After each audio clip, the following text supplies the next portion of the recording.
নমস্কার, সবাই কেমন আছেন? আশা করছি সবাই অনেক ভালো আছেন। আজ হচ্ছে 25শে ডিসেম্বর। আমরা সেই উপলক্ষে যাচ্ছি একটু লেক টাউনে। এখন সময় 5:30। ভেবেছিলাম আরেকটু আগে বেরোবো, কিন্তু ওই সংসারের সমস্ত কাজ গুছিয়ে বেরোতে একটু লেটই হয়ে গেল। আমরা লেক টাউনে চলে এসেছি, আর এসে আগে আমরা বাইকটাকে পার্ক করে আসলাম।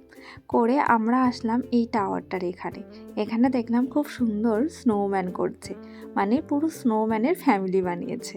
যা হয় এরকম কিছু দেখলেই তো ইচ্ছা করে একটু কটা ছবি তুলে নিই। সেই মতনই কটা ছবি তুলে নিলাম। আর আমরা এই ঘড়িটার এখানে ওয়েট করছি আমার একটা ফ্রেন্ডের জন্য। ওরা হচ্ছে বাসে আসছে, তো ওদের জন্য আমরা ওয়েট করছি। ওরা আসলেই আমরা ভিতরটাতে যাব। ওখানে হচ্ছে ফাংশন, আর ওই একটু ছোট করে মেলা বসেছে, আর একটা স্যান্তার গাড়ি যায় রাস্তা দিয়ে, সেটাই দেখার আছে এখানে। আর এখানে চার্জ তো সেরকম আমি দেখলাম না কোথাও। আমি প্রথমে ভেবেছিলাম হয়তো এখানে চার্জ আছে, পরে দেখলাম না, এখানে চার্জ নেই। ওই পৌষ উৎসব টাইপের একটা মেলাও হচ্ছে এখানে। তো ভিড়টা দেখুন একটু, চার্জ নেই তো কি হয়েছে, আজকে হলিডে বলে কথা, সবাই বেরিয়ে পড়েছে। ভীষণ ভিড়, ভীষণ।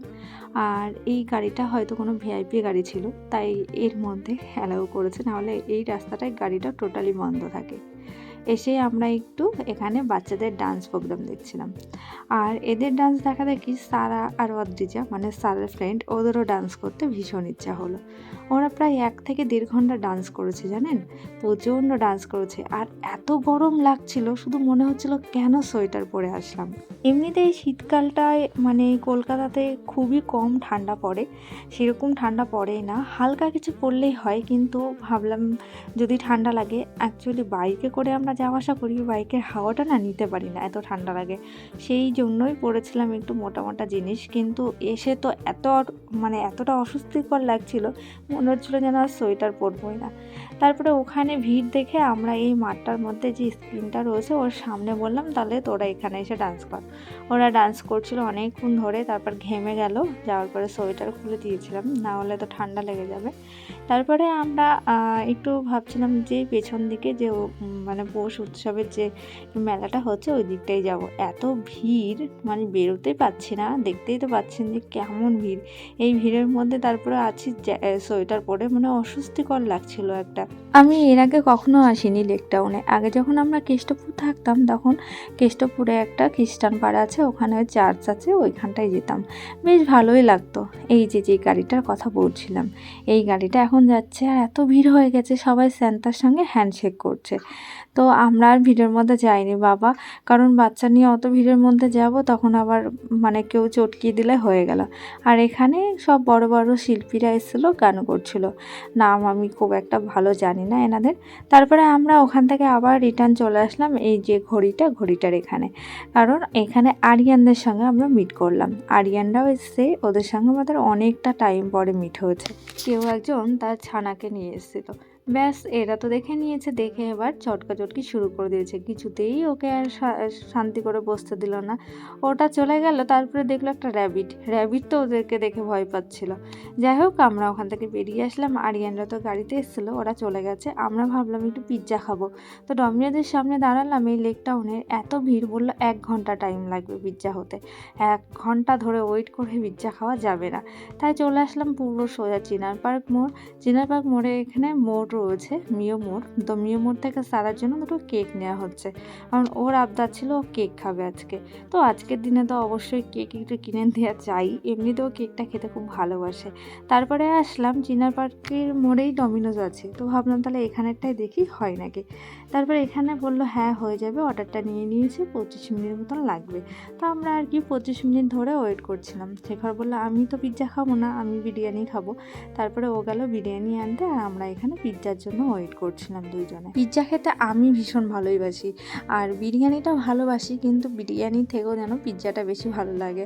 আসলে বাড়িতে বানালে তো সব কিছু সবসময় ঘরে থাকে না, তাই অত কিছু দিয়ে অতটা টেস্টও দোকানের মতন করতে পারি না। আর বিরিয়ানিটাও ঘরেও বানাতে পারি, কিন্তু এই যখন কোথাও বেরোই তখন তো আর ঘরে বানিয়ে খেতে ইচ্ছা করে না, বা টাইমও থাকে না, তাই একটু বাইরে থেকে খেতেও ইচ্ছা করে। আমরা বাড়িতে চলেও আসলাম, আর আসার পর আমরা খেতে বসে গেছে সবাই ফ্রেশ হয়ে। আর সারার জন্য ছিল ভাত, ডাল আর এই হচ্ছে পিৎজা। ডমিনোজ থেকে নেওয়া হয়েছিল। ডমিনোজের পিৎজা আগেও খেয়েছি, আমার বেশ ভালো লাগে, কিন্তু শেখরকে বললাম অর্ডার করতে, ও যেটা অর্ডার করেছে সেটা আমার খুব একটা পছন্দ হয়নি। রিফ্লেক্স লাগবে না এটা ভালো লাগে খেতে। এটার মধ্যে কি সিমলা বিরিয়ানি? তাহলে লেখা আছে আনাস সিমলা। আর এটার মধ্যে সারা হচ্ছে কেক, কিন্তু সারা ভাতটা ফিনিশ করবে তারপরে সারাকে দেওয়া হবে। এটা হচ্ছে পেপার বারবিকিউ চিকেন পিৎজা। এটা খাইনি কখনো, আজকে খাবো, দেখি কেমন। খাবি তুই? না। তুই একটু খাবে? না। অরিগানো নিতে হবে। ঠিক আছে। এটা হচ্ছে সারা কেক স্ট্রবেরি ফ্লেভার। হচ্ছে বিরিয়ানি। যার যার পছন্দের খাবার শেষে খাচ্ছে। হ্যাঁ, এটা কি করছো? কি করলো ওটা? সারা সারা খুব নোংরা হয়ে যাচ্ছে। সারা কেন করছো এগুলো?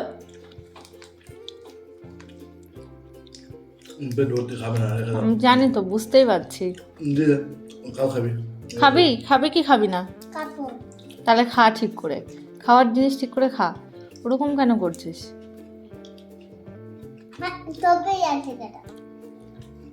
পড়বি নিচে, দুই হাত লাগিয়ে একাকার করছে। এটা কি আছে এর মধ্যে? Choco chips. মেলা থেকে আমি এই জিনিসটা কিনেছি। দাঁড়া দাঁড়া দাঁড়া, দেখাতে দে। এই জিনিসটা কিনেছি, এটা হচ্ছে পিঠে বানানোর। লক হয় আর এগুলো হা হয়ে থাকে।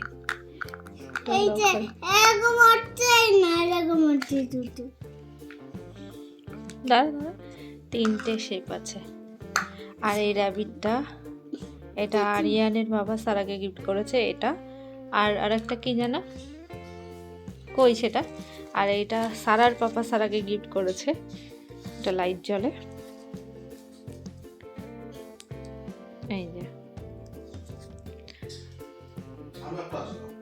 হ্যাঁ, সব লাইটিং জিনিস নিয়েছে সারা।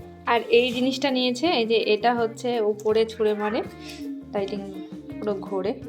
এই যে লাইটটা আমি আর এক হাতে দেখাতে পারছি না। এটা হচ্ছে আরিয়ানের বাবা দিয়েছে সারাকে।